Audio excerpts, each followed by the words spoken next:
Derisa të kemi bërë, ski qendra do të funksionon. Nesër gjithashtu kemi parapare dhe skijim nate.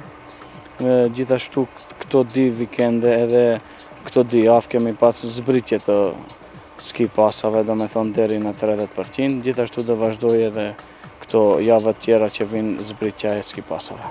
Ne gjithmonë jemi të përgatitur me full kapacitet, do me thonë, për skiatorët.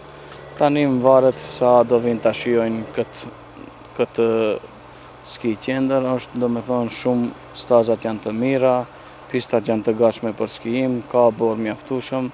I ftojmë të gjithë skiatorët për sport dashti të vinë të vizitojnë ski qendrën këtë javë. Të gjithë ski ashensorët janë në full kapacitet, ndonjëherë varësisht edhe ajo varion prej sa turist kemi. Prej numrit të turistëve nuk mund të lëshojmë të gjithë ski ashensorët nëse s'kemi turist. Mirë po, ka pasur, brenda javës është më dobët, tash presëm vikendin si do jetë.